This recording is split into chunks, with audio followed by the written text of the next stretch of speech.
Welcome everyone to the Watchlist, a webinar series for ASX listed companies to pitch to real investors so they can be considered for their watch list. Our job is to showcase companies that are on your watch list or to give you some ideas of companies you might want to put on your watch list. As we know, being on your watch list is a big deal. Today, we've scoured the ASX and found 4 companies that you may not have heard of previously from a range of sectors who we believe have compelling investment propositions. Presenting today are Elixir Energy Limited, Allup Silica Limited, Immuron Limited, and Strickland Metals Limited. Remember, this webinar is interactive. We want you to ask questions of the presenters. We want you to delve into their stories and learn as much as you can. So while they're presenting, think up some questions and submit them using the Q&A button at the bottom of your screen. I would now like to introduce our first presenter. Elixir Energy Limited, ASX code EXR, who will be presented by their Managing Director and CEO, Neil Young. Elixir Energy is an ASX-listed gas exploration and development company. It is currently primarily focused on an exploration and appraisal program targeting natural gas in the form of coal bed methane, or in Australia, CBM, known as coal seam gas, CSG, in Queensland, Australia, and the South Gobi region of Mongolia. Neil, over to you. Thanks very much. It's a pleasure to be here. This presentation is very much focused on our current Queensland operations, and so I'll whiz through that and obviously welcome any questions at the end. Next slide, thanks. So here's the macro overview for natural gas just now. Really 3 separate themes that are relevant to the Queensland operations. Firstly, the desired energy transition is very, very hard. Getting to net zero by 2050 is going to be really, really tough, and gas is not an optional part of that journey. It's a necessary part, and all credible forecasts indicate demand should in fact grow over that horizon. Now, liquefied natural gas that's exported from Australia in various locations, including Queensland, where we are. A recent forecast from Shell indicated that demand here should also rise, particularly in Asia. And Australian security of supply is valued in particular by our allies such as Japan and South Korea. On the east coast of Australia, a gas supply crisis is imminent. Government actions have arguably made things worse. What that means is that current prices are probably more than $12 a gigajoule, and that's expected to be a long-term floor. Next slide. So we're in the Taroom Trough. That's a deep part of the Bowen Basin. The Bowen Basin is a massive Permian-era basin that has delivered for Australia over many, many decades. It has some of the world's best coking coal, some of the world's best coal seam gas, and as we go deeper, we believe it could have some of the world's best tight gas. The Taroom Trough is deep. We're about 4,000 meters here. There's known to be an awful lot of gas here. The challenge is getting it out. We're immediately adjacent to infrastructure. The Wallumbilla Gas Hub is Australia's premier commercial and infrastructure hub for gas. It connects to the export plants in Gladstone and to the southern markets. So accordingly, pipeline costs are minimal compared to competitors that are further away. And as an active oil and gas province for many, many years, arguably 100 years, there's community acceptance of what we do. And the onshore service sector is effectively immediately adjacent and can be accessed within hours rather than days or weeks. Thanks. Next slide. So Gladstone LNG plants were constructed and they were never quite full. And indeed now the coal seam gas fields which supply those have arguably peaked and are in decline, and we have a graph here commissioned from an industry expert that shows that decline will rapidly accelerate. Now, brownfield economics means that these plants should be supplied in priority to developing greenfields plants elsewhere in the world. So various operators, including us, but including much larger parties, are now targeting such opportunities. Thanks. Next slide. So here's a map of our area. We're calling it an energy super basin. That's a concept developed by Wood Mackenzie.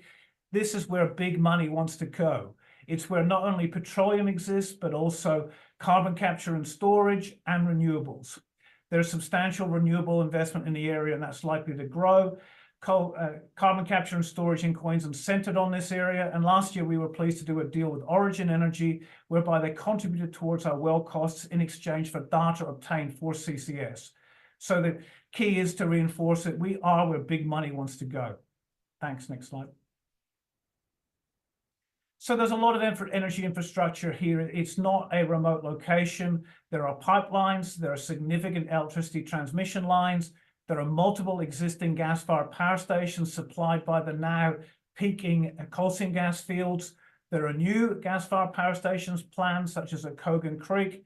And indeed, the growing renewables in Queensland will require more and more gas power stations, particularly as people realize that pumped storage is expensive, difficult, and environmentally challenging. Next slide. So going back to my key point, if you're a junior in a capital-intensive industry like gas, you want to be where big money is going to want to go. And the best source of big money is big companies. This is a favorable location. Now, why? Big companies are already there. Shell is our immediate neighbor. They're drilling just now. Big companies go where others are. It's lower risk from their point of view. Natural gas has a bit of CO2 typically in its raw contents, and CO2 here is low. That is vital for big companies to be interested. Big companies go where there are big plays. This is material. There's many trillions of cubic feet of gas in place here, and money can be deployed into hundreds of millions, if not billions of dollars. Sovereign risk is low. Queensland's obviously one of the best places in Australia, and Australia, notwithstanding its federal faults from time to time, is still one of the best places in the world. Now, as an onshore unconventional play, investments can be toggled up and down. This is not a $5 billion FID Gulf of Mexico type play. It's got flexibility. Next slide. So multiple operator activity I've alluded to. Shell are currently drilling there in a 3-well horizontal program. There's at least $100 million being spent there. Santos have acreage to our north and south. We signed an agreement to data share over wells with them. We have a junior neighbor to our southeast who's booked a large resource and who plans more activities later this year. Now, multiple operators doing multiple things mean the more chance of cross-learnings and the code being cracked. If I add up all the work being done here by Shell in the past and by current operators, this is a $500 million play, which is significant. Next slide. So Daydream 2 is a well that we drilled last year, and we're now in the process of stimulating and flow testing. It's got multiple objectives. We targeted 500 meters of gross pay in the Permian. We beat that. We looking for multiple horizons to stimulate tight coals as well as tight sandstones, and we found them. We're now in the 6 stages of stimulation phase. We've confirmed that CO2 is low. We're evaluating liquids content. We've undertaken a lot of scientific work. We're getting R&D support from the federal government here. Contingent resources already being booked, and we will come back to those with independent certification in the months to come. We expect a material uplift based on the work done to date. We've gathered data here. This is a very scalable development to 500 wells. It's just a notional amount. It could be a lot more. Next slide. So late last year, we had a welcome surprise. We got free flow of gas into the well.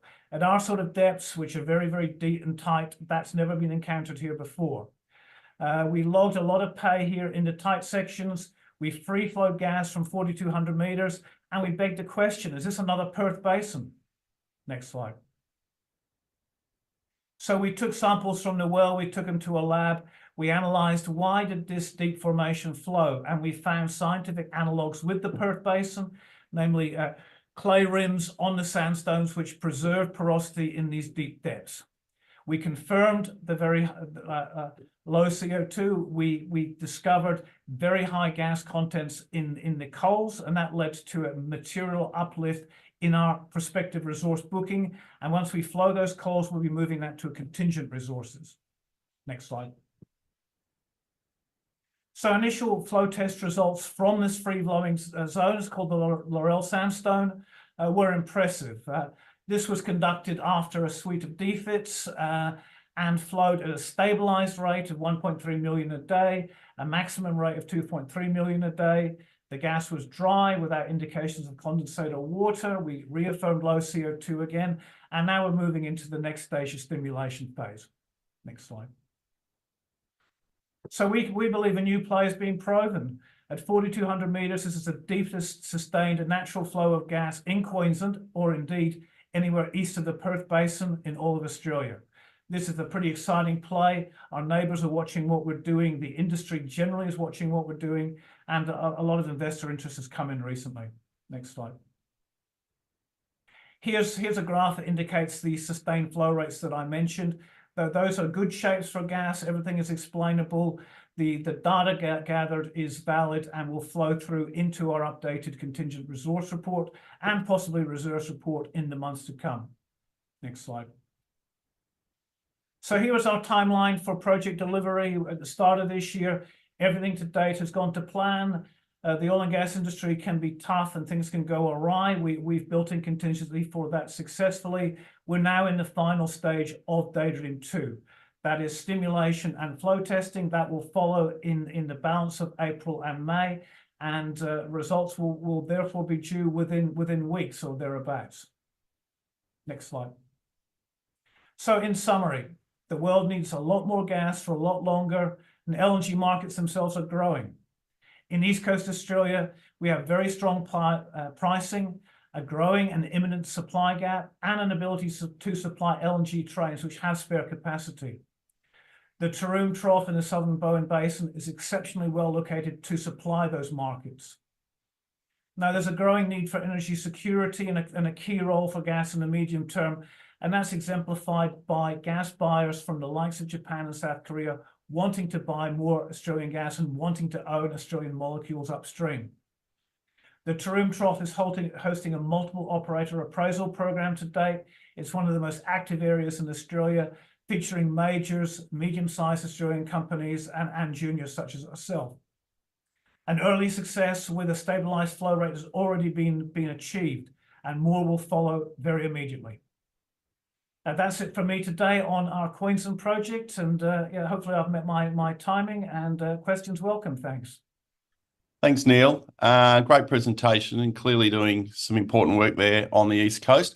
Have got quite a few questions coming through, and a couple of them I'll read verbatim because there's some positive feedback here from a couple. I've got, "G'day, Neil. Thanks for you and the team's efforts to date. Can you tell us, is there one of the stimulate stages that the team are most keen to see a great result from?"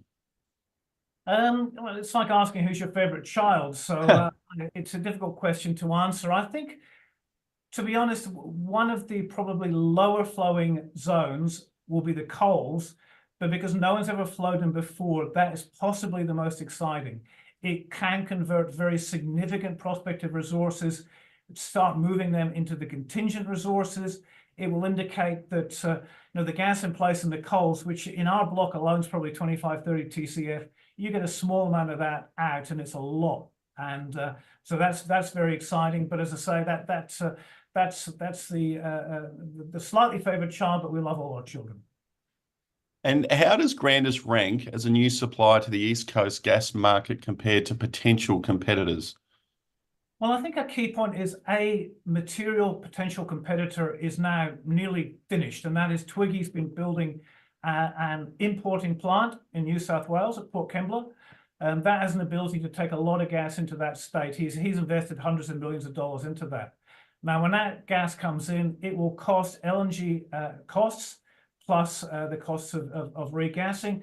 That's a $20 gas price right there. Other competitors, exist in far north Queensland or indeed in the Northern Territory, and I wish them all the best of luck. But I also observe that they are further away, and distance comes with cost.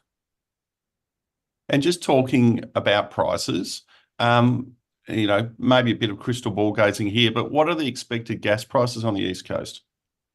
I mean, typically they're now in the region of $12, $15, and all, I think, respected forecasters expect that to be sustained. There aren't any magical sources of low-cost gas to come onto the market.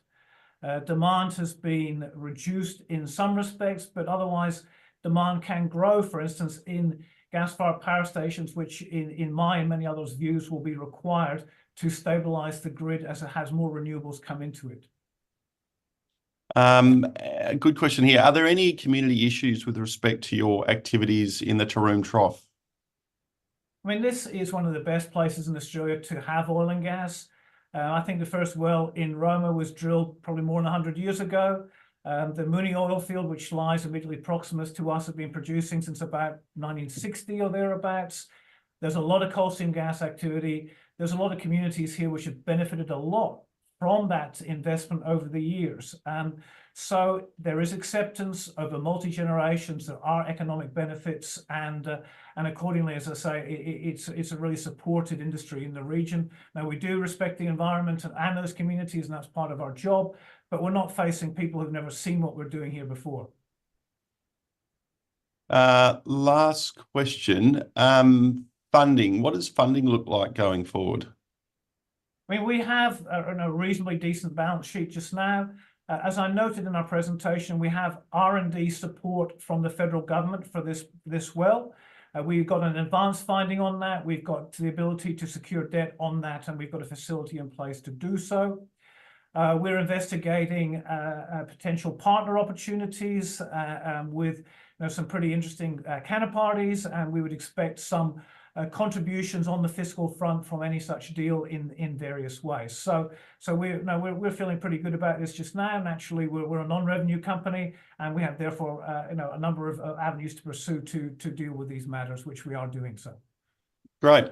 Thanks, Neil. That's all we have time for today. There are a few further questions which I'll pass through to you so they can be answered directly with those investors and potential investors. So really appreciate the presentation. Enjoy your day. Thank you very much. Thanks, Neil. So now I'd like to introduce Steve Lydeamore, Chief Executive Officer with Immuron Limited, ASX code IMC. Immuron is a commercial and clinical stage publicly listed Australian biopharmaceutical company with a proprietary technology platform focused on the development and commercialization of a novel class of specifically targeted, I'm going to get this one wrong, so I apologise, polycyclonal antibodies that we believe can address significant unmet medical needs. Steve, over to you. Thank you. Next slide, please.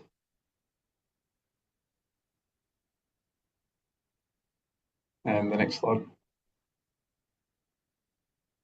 Quick overview of the companies. We're listed on both NASDAQ, Immuron, and ASX IMC.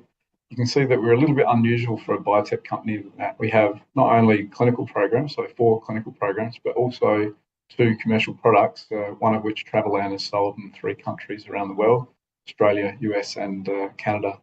We're quite advanced in our clinical program. So Travelan is in 2 clinical trials at present. We just read out top-line results on a phase 2 controlled human infection model study in ETEC, that's enterotoxigenic E. coli.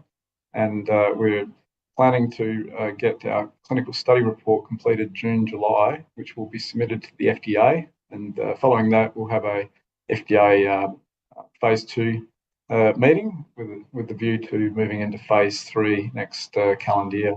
The other studies are a little bit different in that the Uniformed Services University is running this. They're the sponsor and they're funding it. It's a phase 3-like trial, called a phase 4 trial because they're using our current over-the-counter product.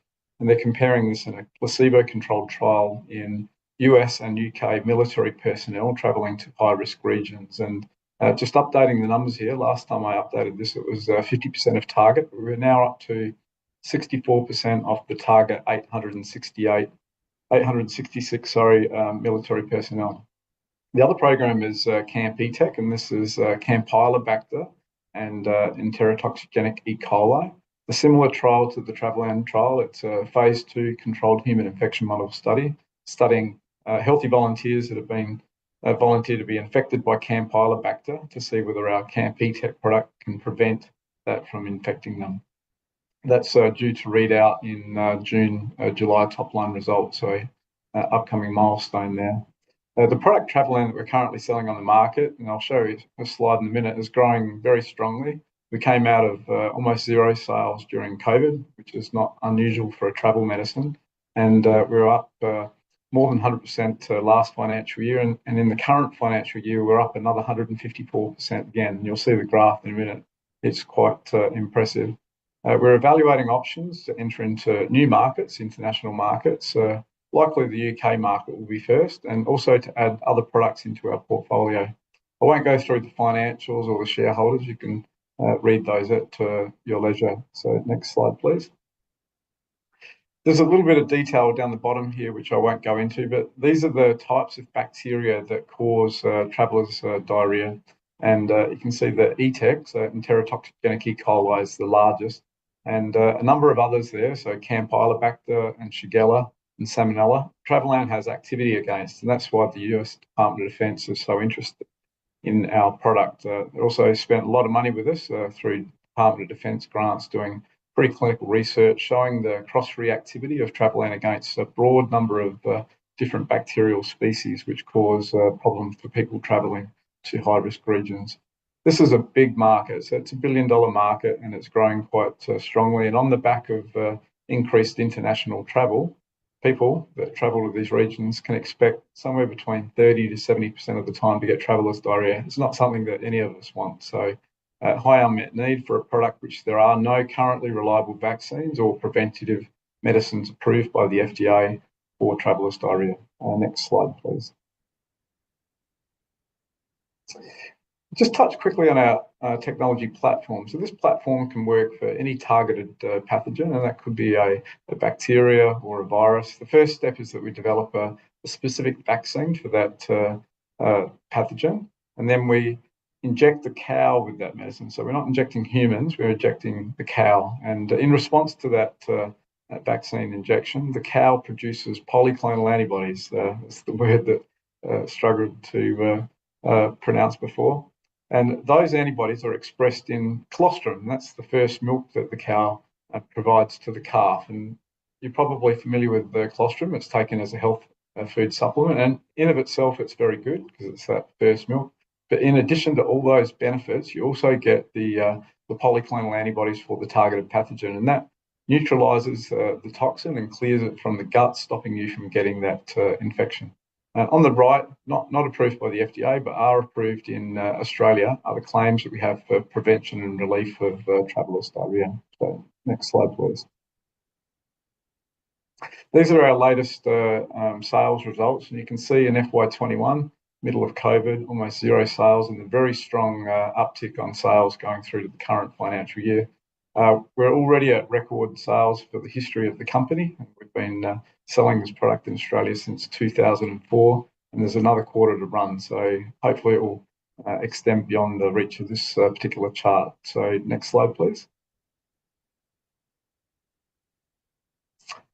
I won't go through all of these milestones either, but you can see in there's some dates coming up for each of them. So Travelan, we have the clinical study report in June, July of this year.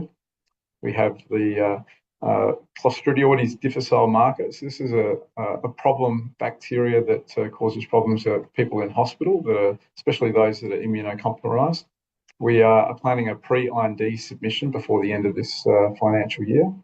The Uniform Services University, completing enrolment close to the end of this financial year, and by the end of this calendar year, we're looking at releasing top-line results. And on the Camp ETEC program that I mentioned before, we're also looking at anticipated top-line results in June, July. Next program, please. Next slide, please. This is just another way of showing it. I like presenting this slide because it shows all of the things that we promised to the market and all of the things that we delivered. So anything in blue is something that we promised and we have delivered. And a number of those have happened in this financial year. And we have some upcoming milestones, those that I mentioned before, on the C. diff program, IMM 529, the Travelan Uniform Services University study, the Travelan Phase 3 and the Camp ETEC Phase 3, rich milestones to drive value moving forward. Next slide, please. I joined Immuron about 18 months or so ago, and when I came in, due to that delay in clinical programs during COVID, I had a US market research and evaluation firm do an assessment of our two key pipeline products, so IMM 124E, Travelan, and IMM 529, that's the C. diff program. Wanted to make sure that the current standard of care and other products that are competing with us didn't mean that we shouldn't be advancing these any longer. And I was very pleased that they came back, and in both cases, so US market only assessment, of around US $100 million revenue potential for both products, which underwrites the importance of moving these programs forward. Next slide, please. A question that I'm getting ahead likely to be asked about, what's next for Travelland? So IMM124E, we've just completed phase 2 and released those results and got a positive reaction from the share market. We're now moving into a phase 3 strategy. So when we submit the clinical study report in June, July, we'll have a meeting with the FDA. That's the end of phase 2 meeting. We will then talk to them about what trial design do we need for phase 3. It's likely to be 2 phase 3 trials of roughly 600 patients each of which will roughly take about 2 years. And the cost of those will be roughly $5 million each, and take that 2 years' time. Probably do them in parallel. So we've talked from start to finish, we're looking about 2 years. So earliest registration, I guess, for this product is probably around 2027 financial year. Next slide, please. I'm quite excited about this one. So IMM529, it's not as advanced as the other programs. So this is the one that we're preparing to submit the pre-IND by the end of this financial year. This is a big problem in hospitals. It's a product that can overcome some issues with antibiotics. So vancomycin, metronidazole, phytomoxicin are used in treating it, but a number of people, even after being treated and being cured, get it back again. So it's one of those recurring problems, an antimicrobial resistance issue. I probably should have mentioned this before. Our product is not antibiotic, and so it does not have any of those antimicrobial resistance issues. And importantly, the reason that the Lumanity feedback came back so positive, we have a triple mechanism of action, which is would be the first, and we're very excited that an oral product can come into this space with such great potential. So next slide, please. Oh, last slide. Here we go. So now open it up for Q&A, David. Thanks, Steve. Great presentation. And as you've said, post-COVID, you've seen exceptional sales growth of the Travelland product. Do you think that can continue? Look, I do, and I say that for a number of reasons. So firstly, in Australia, where most of our growth has been coming, for those of you that read the press, you may have seen that Bali has overtaken New Zealand as the #1 destination for Australians, and this is one of those high-risk regions, and we're barely touching the surface of people that could benefit from our product. So, as I mentioned before, there are no preventative traveller's diarrhoea products, and ours offers an opportunity for a holiday without diarrhoea. So in Australia alone, we can expect more growth. But we've also have the product on the market in US and Canada, and our sales are relatively low, and that's because we haven't invested significantly in sales and marketing efforts. We are starting to do that now. And then recently in the US, so July last year, we launched on Amazon.com. Just last month, we launched on Walmart.com. And we're presently going through category reviews to try and get it into retail pharmacy in both the US and Canada. And we'll soon launch in Amazon in Canada as well. And Canada even itself is larger than Australia by population, with a similar market setting with retail pharmacy. US, a little bit different setting, but it has a much larger population. So that growth potential is very, very significant. Well, having some friends just come back from Bali, they probably wish they had bought your product before leaving, and heading there later this year. So I'll make sure I jump on and get your product as well. Now, you have a strong collaboration with the US Department of Defense. Do you think they will collaborate on Travelland phase 3 trials?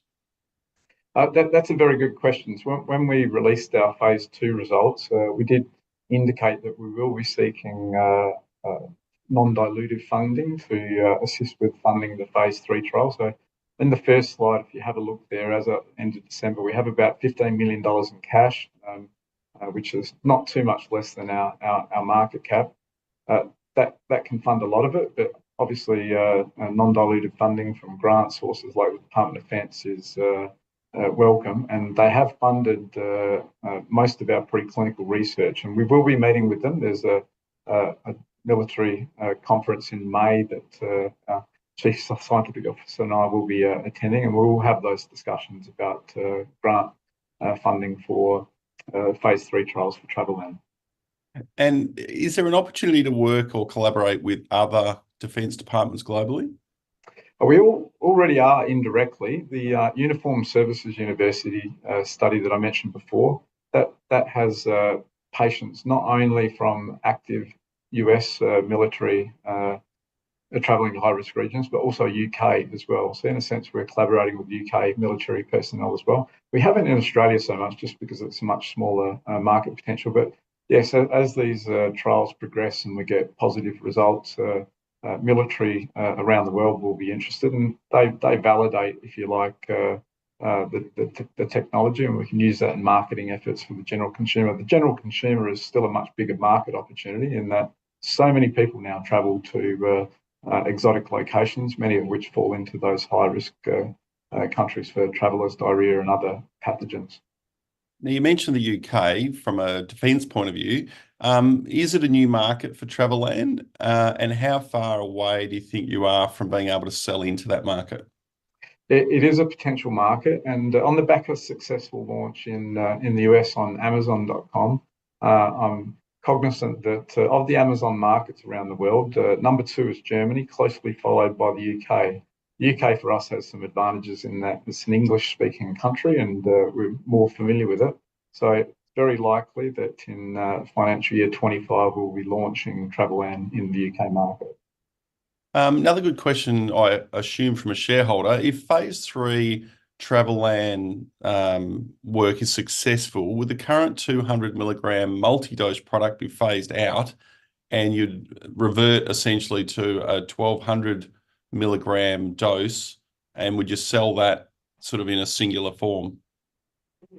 We don't have an answer for that question yet. We're not obliged to do that. It is possible to keep both an over-the-counter product and a prescription product on the market at the same time.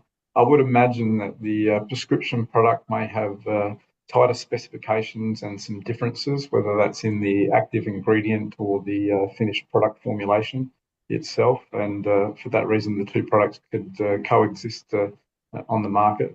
There's big advantages in having a prescription product approved in that at the moment, especially in the US market, we can't make label claims. So the claims that I showed before that we can make in Australia, we can't make in the US, which really precludes us from all of those people that generally seek healthcare practitioner advice before travelling to overseas locations. And that's roughly half of the market that we're not addressing. So there's big upside in launching an RX, but we don't really want to lose the OTC side. So we may choose to hang on to that in one form or the other. Thanks, Stephen. Great presentation. Clearly a significant opportunity, big growth numbers, a lot of activity happening. Shareholders love to see that. So thanks for your time. We look forward to following the company with interest. Very good. I'm just showing the scientific references. For those that are scientifically minded, this is references to the published papers for all of the preclinical and clinical research that we've done, both on Travelan and IMM529 for Clostridioides difficile. Thank you very much. Brilliant. Thank you, Stephen. I would now like to introduce Allup Silica Limited, ASX code APS, and who will be presented by the Managing Director, Andrew Haythorpe. Allup is an innovative silica sand exploration company dedicated to identifying areas abundant in the precise type of sand required for the future production of highly refined, pure products, catering to the demands of the photovoltaic and other cutting-edge industries. Andrew, over to you. Thank you, David, and thank you, ladies and gentlemen, for joining us this morning. If we may move on to the next slide, please.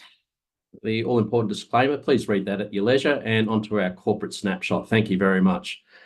We have a very simple story to share with you this morning. It's about projects, purity and ports, and I'll go through that in due course. In terms of an overview of the company, though, from a corporate point of view, about 50% of the company is owned by directors and insiders. We set this company up about 4 years ago, just as COVID was getting started, so to speak, so recent history. We listed about nearly 2 years ago, almost exactly, and we're trading around 4.5 cents, give or take. In terms of our market capitalisation, and I'll probably touch on this again, we're very, very lowly capitalised at just over $3 million. My apologies. And currently shares on issue about 84 million shares. So we've got a very tight corporate structure, very clean and very simple. If we can move on to the next slide, please. Again, a tight, very experienced board of directors. Myself as managing director, Campbell Smythe. Some of you may know, some of our investors certainly, has been in the markets for quite some time, and Gavin Ball, a very accomplished businessman, as our board of directors, and all shareholders with skin in the game. Thank you. Next slide, please. So let's get on to the company itself and the project. So we've basically got 4 projects, and we've been focused on 4 ports, and the reasons will become clear as I move through this. So what we've really been doing is evaluating high purity potential project areas that have access to ports that in turn have port capacity either immediately available or available without too much effort moving forwards. All of our projects are 100% owned. They're all located in West Australia. We have one to the north, Cabbage, which I'll talk about. And then we have several to the south, Sparkler, which is our main project, where we came out 2 years ago with an initial 70 million tonne inferred resource of silica sand. We've been doing progressive work on Sparkler as we move through de-risking that project. And more recently, we've been doing some work over towards Esperance at Pinkbark and June Buggy. So the focus of the company is dual focus, if you like. One is on the silica itself, and then also what are the logistics in terms of exporting and finding customers and delivering high purity product to our customers moving forwards. So if we can move on to the next one, please. The ports in particular down south, our Sparkler project, we started at this project initially about three and a half years ago. And we were attracted to it because of its proximity to a major highway, and then connection of that highway through to Bunbury Port, where there is some capacity available, and Albany Port, which is another bulk tonnage export port here in West Australia. Our initial sampling was very encouraging. We would get silica grades in excess of 99% silica, and we've done subsequent work on that shows that with very simple washing and cleaning, we can improve the grades and the purity of that. So 70 million tonne JORC resource, more than enough for us to get started with. And if we can move on to the next slide, please. So just a closer look at Sparkler and where we did some drilling towards the end of last year. And that little area in the yellow odd shape is our inferred resource area, where we've increased the drill density, and we're working on improving the confidence as we go from JORC inferred resource and start to move it up the rankings. And there's some details on our mineral resource statement that we came out with. And with respect to the grades and the metallurgy that we've done, we can see that we can lift it to 99.5% silica purity, which is very encouraging from that photovoltaic sector that David just touched on in our introduction. And of course, equally important is getting low iron. So if we can move on to the next slide, please. And this is actually what the Sparkler Silica Sand project looks like. It's actually used low-value farmland. It's been agriculture under agricultural usage for decades. And we're looking for that high-purity silica, as I've mentioned. The good thing about high-purity silica is, unfortunately, from a farming and agricultural point of view, it's literally sand, almost beach sand. Therefore, from an agricultural value, it tends to be pretty low value. It's difficult ground to grow things on. The nutrient levels are very low. Clay content's low.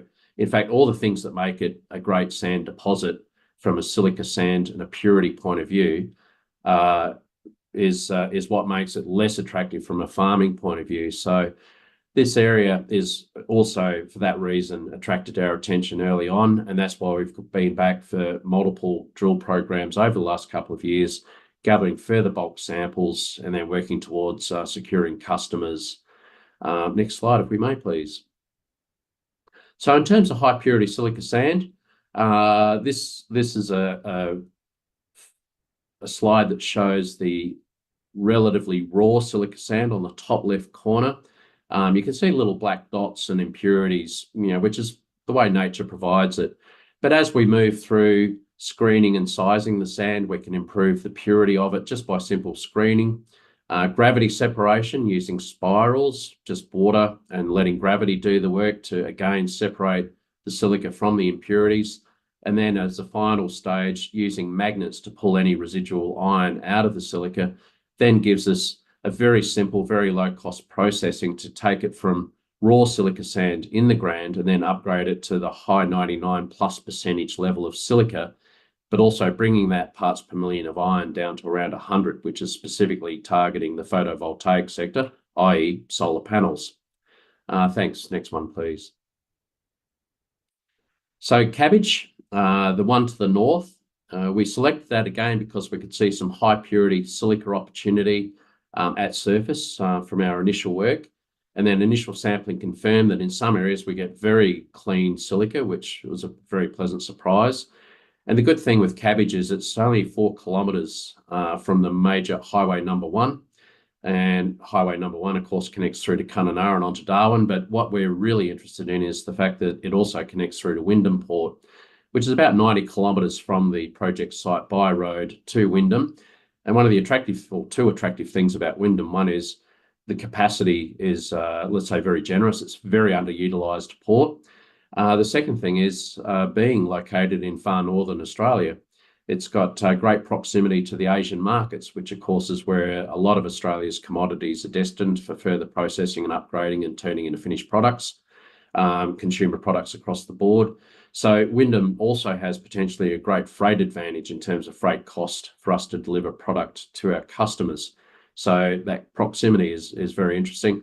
The other encouraging thing about Northern Australia is there is federal money available for infrastructure and projects of merit. So, of course, we have our eyes firmly fixed on that sort of funding to assist us moving forwards with this project. If we can go on to the next slide, please. So in terms of just a closer look at cabbage, we've done some light exploration work, surface sampling, gridding across the silica sand that we've seen at surface. There's an indication of some of our traverses with silica sand samples, which we've sent off to the lab. And again, the grades that we're seeing coming back from the lab are very encouraging. So we're doing further work to see just how much we can lift that purity to from the cabbage silica area. We've also done microseismic, which defines the base of the sand unit, and of course digital elevation or surveys at surface, which gives us a surface topography. So we've again got a very encouraging handle on the volume of sand potential there before we get and do more detailed drilling and metallurgical work as we move forwards. Thank you. Next slide.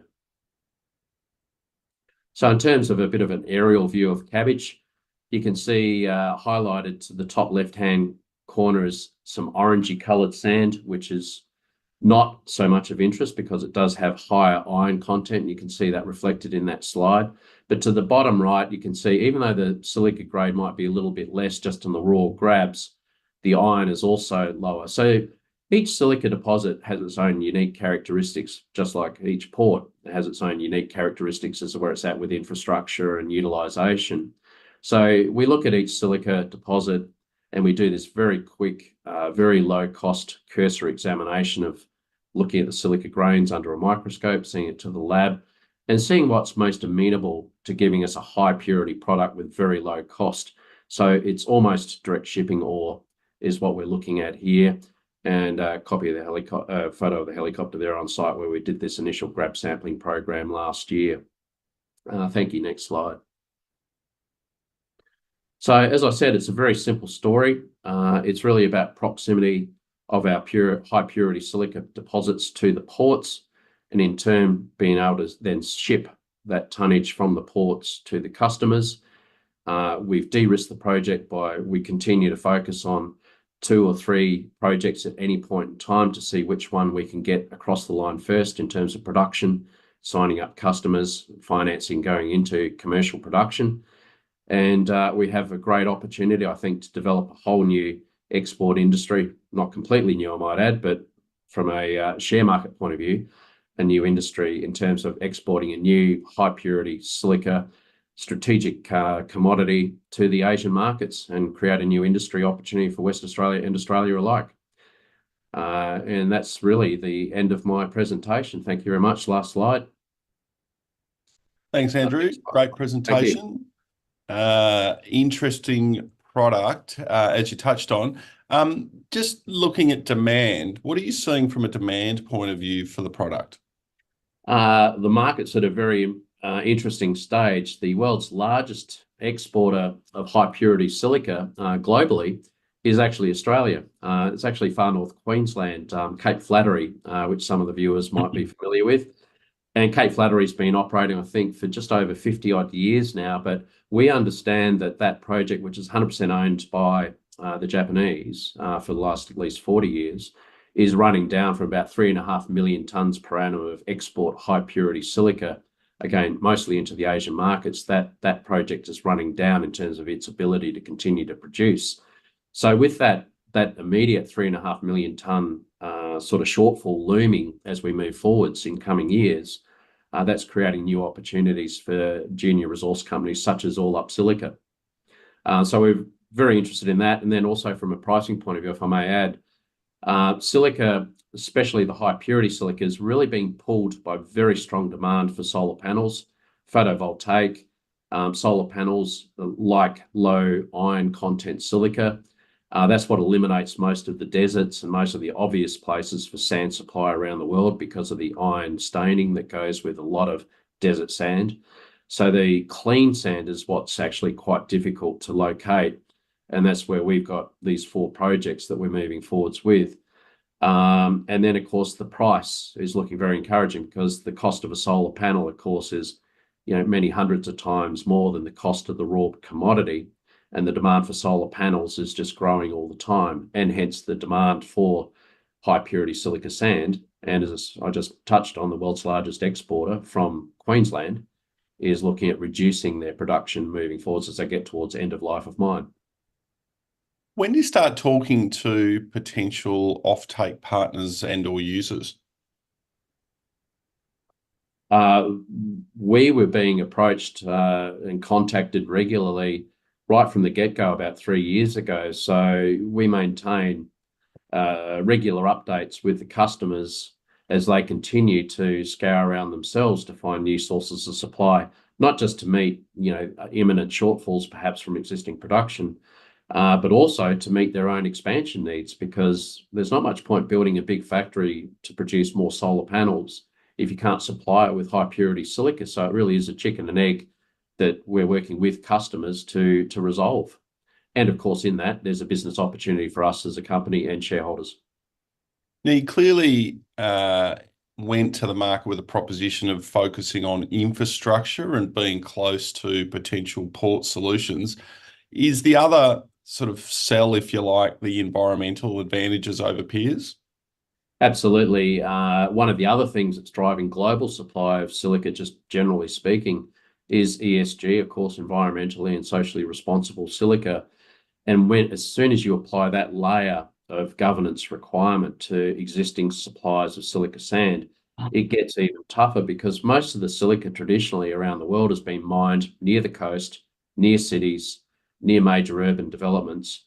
And what's happened, of course, is urban encroachment. Our cities are growing, Perth, Sydney, Brisbane. You look at the urban sprawl over the last 20 years in Australian cities, let alone going to China, to some of their major coastal cities that have literally popped up in the last 30 years. So a lot of urban sprawl has actually literally overgrown the type of silica sand operations near cities. And then separately, when you get a bit further away, the desire for national parks and recreational parks and nice beaches without mining activities has also increased almost exponentially over the last 30 years. So you put all that together, and what you're looking at is increased demand and restricted supply. And these are long-term trends over decades. This is not just something that happened with an economic boom and bust in the last 12 months. So we think that the future for high purity silica with environmentally, socially sourced is significant blue sky and a very long-term positive future. On that note, Andrew, thank you for your presentation. We look forward to following with interest. David, thank you very much, ladies and gentlemen. Great. Now I'd like to introduce our last presenter, who has hit the ASX with a significant amount of news flow in recent times. I'm talking of Strickland Metals Limited, ASX code STK, who is presented by their CEO, Paul Lepinier. As I said, a strong amount of news flow, exciting company, A lot of questions already coming through, so look forward to following the presentation with interest. Paul, over to you. Thanks, David. Firstly, I'd just say I'm not the MD or CEO just yet. That's jumping the gun a little bit. I'm coming on board 1st of July officially as part of this transformational acquisition of Rogozna. So Strickland announced this deal last Wednesday to the market, and it really is transformational for Strickland and its shareholders. So in this presentation today, I'm really going to delve into what is Rogozna. Well, why has Strickland pivoted and got this asset when they already have a very good asset in Western Australia? So hopefully I can help answer some of the questions about that. Next slide, please. So firstly, Rogozna is a really rare opportunity in the ASX junior space. This is a sort of project that traditionally only sits within a major.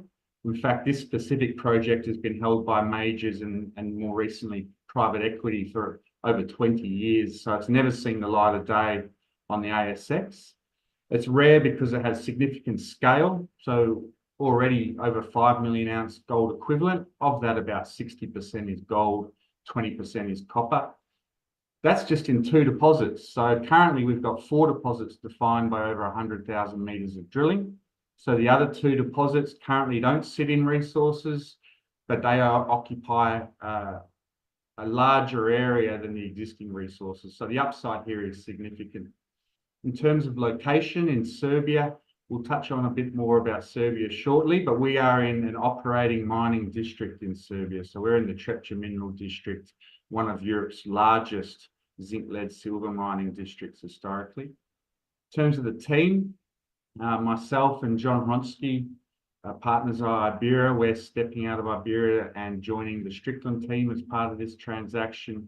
But importantly, when you operate a project overseas, you need to have a really good team on the ground, and that's what we've got in Serbia. We inherited a really high quality team from Eldorado Gold, and we've put a couple of extra people in that to really complement that team. So we've got a really high class team on the ground day in, day out in Serbia driving this project. In terms of value, we also had over 60 million Australians spent to date on the project over the last 20 years, including about 25 million over the last 4 years. In terms of the acquisition, Strickland shareholders are getting a very good deal here, roughly 37 million deal value. The majority of that is in escrowed Strickland shares for 18 months. And just moving forward with our exploration plan, we're going to hit this project really hard from the beginning of June with about 60,000 meters of diamond drilling, and that'll substantially grow the existing resources and test a whole heap of targets as well. Next slide. So a bit of the history of Rogozna, and this is pretty important to give people an idea of the context of this project. So Iberia acquired this project from Eldorado Gold in late 2019. Iberia at the time were looking for assets in the region fundamentally because we were so impressed with what Adriatic Metals had done. And as the guy in charge of finding new projects at Iberia, I just thought there had to be other opportunities like Adriatic in this region. So we did 6 months of project generation in 2019. And during that time, we became aware that Eldorado Gold were looking to sell. Now, at the time, why were Eldorado looking to sell? Well, at the time, their mining operations were not performing. They'd had 6 months of negative cash flow, and this project only had 1 year left on its license. So basically, the exploration team at Eldorado were told, get out of all exploration projects. You have no budget for the foreseeable future. And this specific project only had 1 year left. So we were just in the right place at the right time and managed to acquire this off Eldorado by late 2019. Now, what happened in the first 6 to 12 months of our ownership at Iberia? So we got the main license renewed for a new 8 years. We acquired 2 additional licenses, which now gave us 185 square kilometres. And we made 2 new discoveries in our first drill program, one at Gradina North and one at Medenabats. So here we are today with over 5 million ounce resource gold equivalent, and Strickland will soon be the proud owners of this asset. And moving forward, we expect a lot of strong news flow. Next slide. So in terms of Serbia, a lot of people in Australia aren't that familiar with Serbia, and fair enough. But what I can tell you about Serbia, and I've worked in over 20 countries around the world, is Serbia is definitely up there with the best of them. So it's actually Europe's second largest copper producer behind Russia. And the reason for that is it's got a whole heap of giant deposits. So in the east of the country, in the Bor region, you've got a number of operating copper gold mines. Zijin Mining out of China have recently invested billions of dollars in that region, both acquiring Chakara Peki and stakes in Bor, but also developing Chakara Peki over the last 2 years. Where we're located is in the Trepča district. As I said, this is a historical zinc, lead, silver district with over 30 million tonnes of production historically. And the other thing that's really good about the country is not only do you have all the skill sets that you need with a mining jurisdiction, but you've got good quality infrastructure, and because the combination of geology, a pretty modern mining code, very favourable fiscal terms of 15% corporate tax. All the majors are in the country. So you've got Rio Tinto, BHP, Vale, Zijin, Dundee, Kinross, and also Newmont are on the other side of the border in Kosovo as well. Next slide. Okay, geologically speaking, what we've got here are porphyry-related deposits, but there's a key differentiator between these and porphyry. So our deposits are skarn-hosted gold and base metal deposits. The key difference between a skarn and a porphyry is within a skarn, you actually get a lot of high-grade zones. And over the next couple of slides, I'll show you what those look like. On this slide on the left here, this shows a plan view of our licenses. So we've got 4 licenses comprising roughly 185 square kilometres. In the southern part of the license, we have the 2 resources, Shinats and Copper Canyon. We've also got another drill-defined deposit called Gradina. And then in the north of the main license, we've got Medenovac. We've got an operating mine, a Srinats lead zinc mine, which is located 4 kilometres from our Shinats deposit. So these deposits form a cluster. So they're not far apart. In fact, from a mining perspective, they'll all feed a centralised plant. On the right-hand side here, we're looking at a long section from the south at Copper Canyon through Shinats and up to Medenovac. So Copper Canyon outcrops, we've got basically 800,000 ounce gold equivalent at surface there. At depth, we've got another deposit, Copper Canyon South, which is gold only. Shinats starts at about 80 metres depth and is open at depth and to the north. And then we've got Medenovac, which is our recent discovery, including in the guts of Medenovac, where we hit almost 100 metres at 5 grams gold equivalent within a broader sort of 350 metres at 2 grams. Next slide.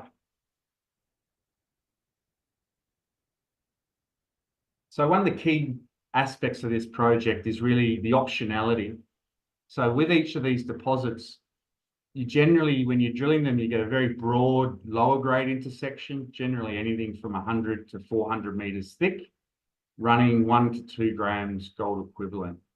And then within that zone, you'll normally get anywhere from 1 to 4 high grade intervals, generally 10 to 50 metres thick, up to 97 metres thick at Medenovac, and the grade within those zones generally runs between 3 and 6 grams gold equivalent.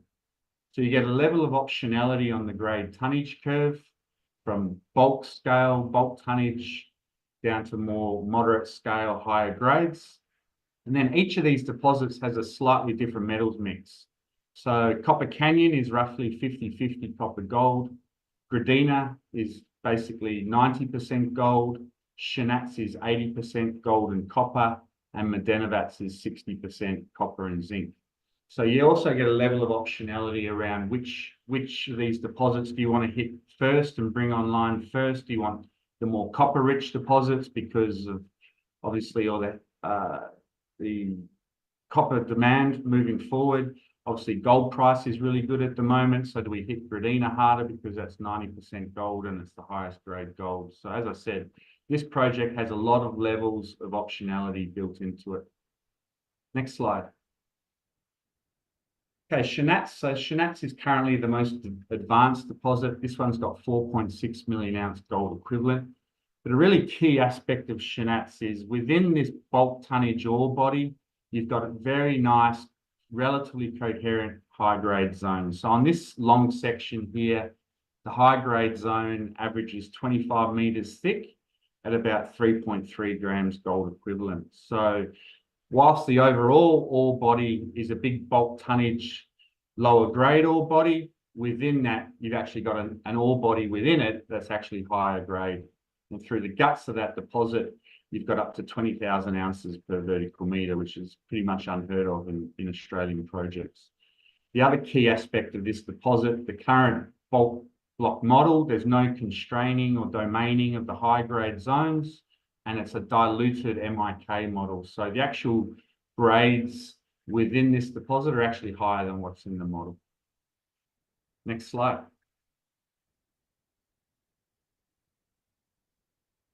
Okay, Medenovac, so similar story to Shanac in terms of you've got a high grade core within a big bulk tonnage deposit.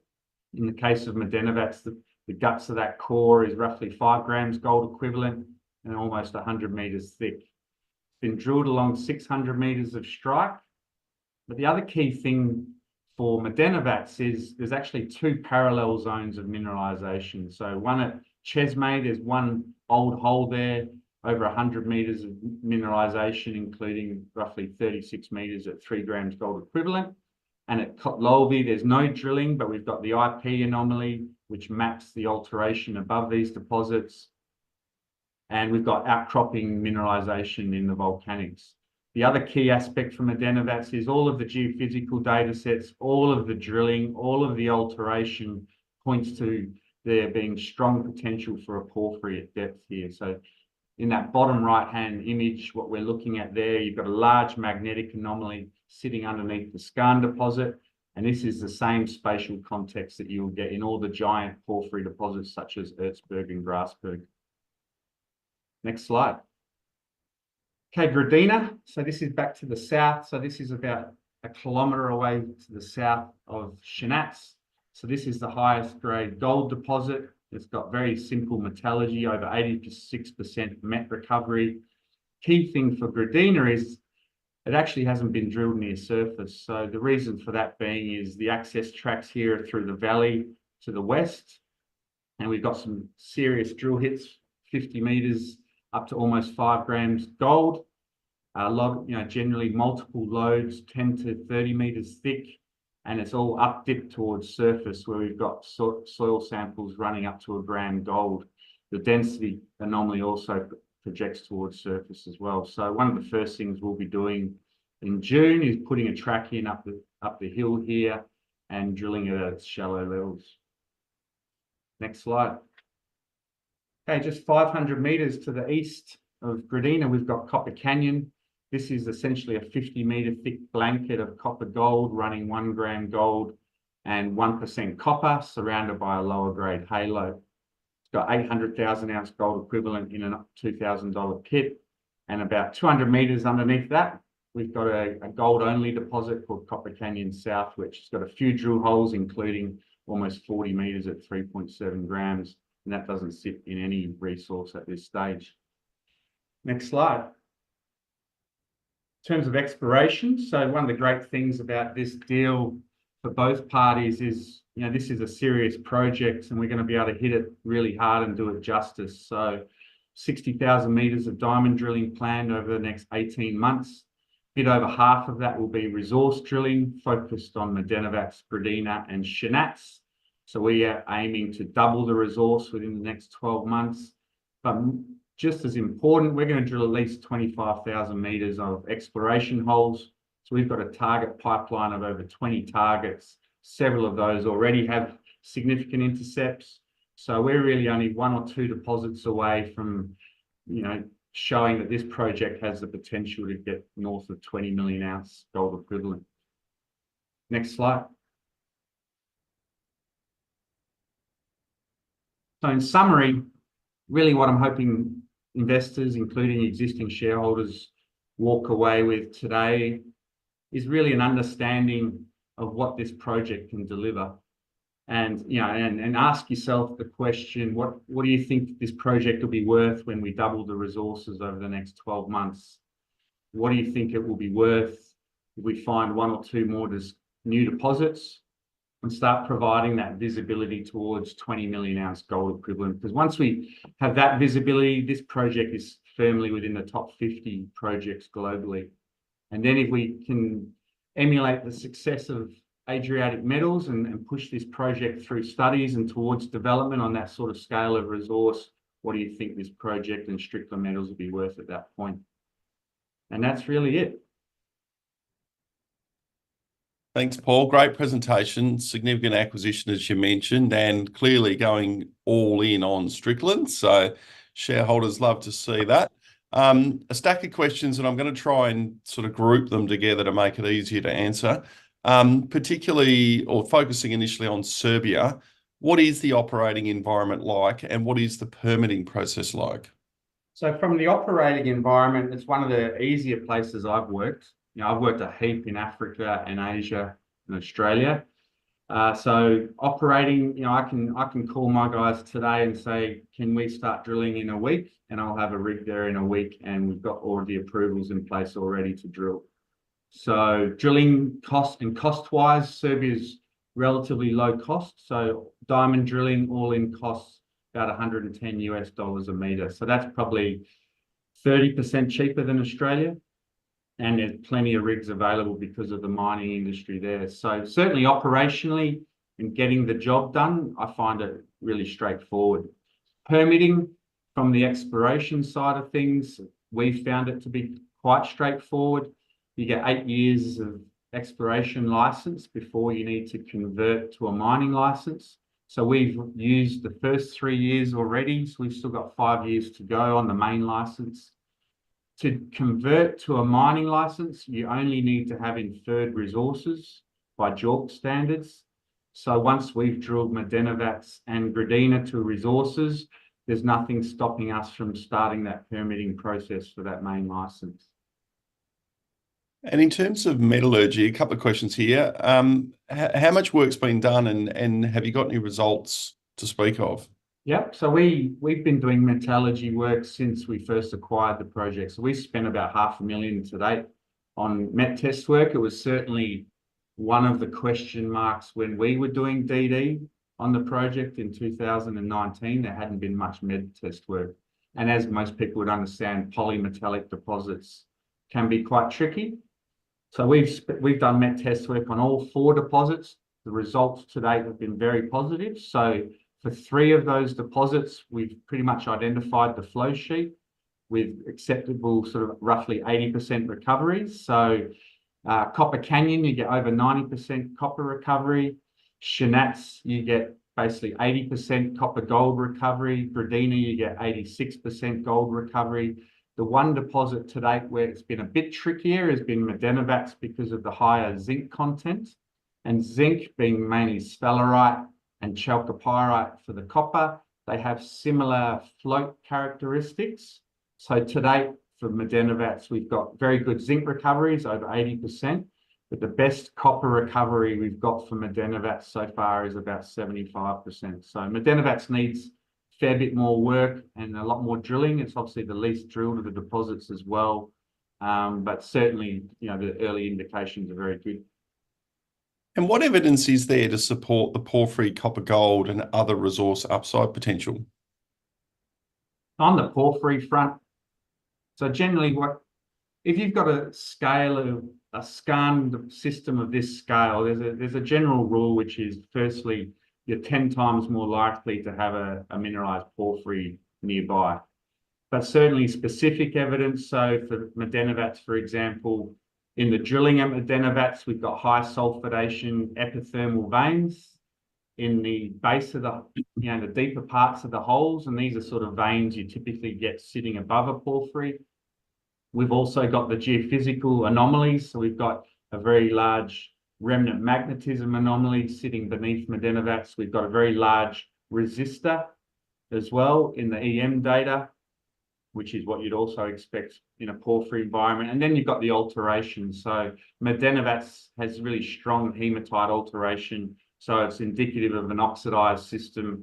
Oxidized systems are more likely to give you porphyry copper gold mineralization.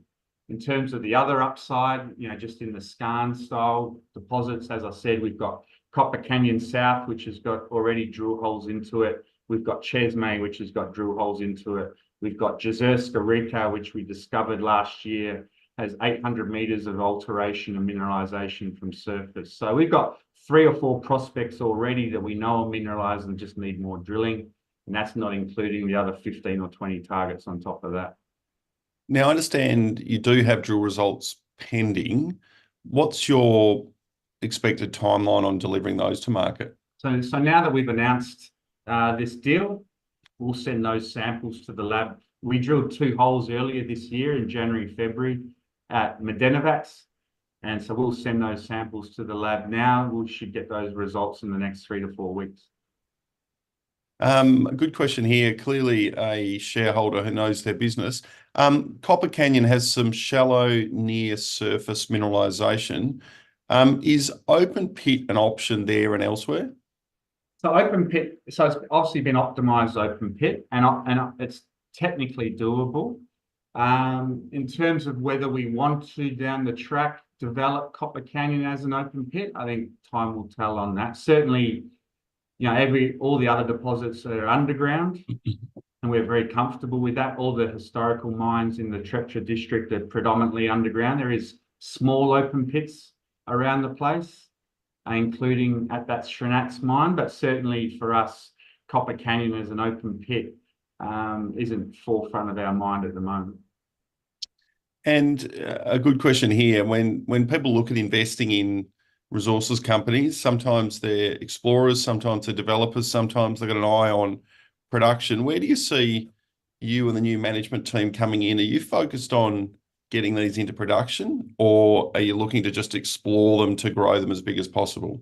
So at the moment, certainly our initial focus is to do the drilling and the exploration work to grow this as quickly as possible. But importantly, in the background to all of this, we will be doing all the study work as well. So I think you don't need to look much further, for example, than Adriatic Metals, and I have a lot of respect for Paul Cronin and those guys with what they've been able to achieve there in Bosnia. And that's certainly a pathway that we'll be following. But, I'll be also very surprised if a major doesn't, want to get involved with this project at some point in the near future. Now, there is a question on the WA assets. So the Yandal project in WA is showing a lot of promise.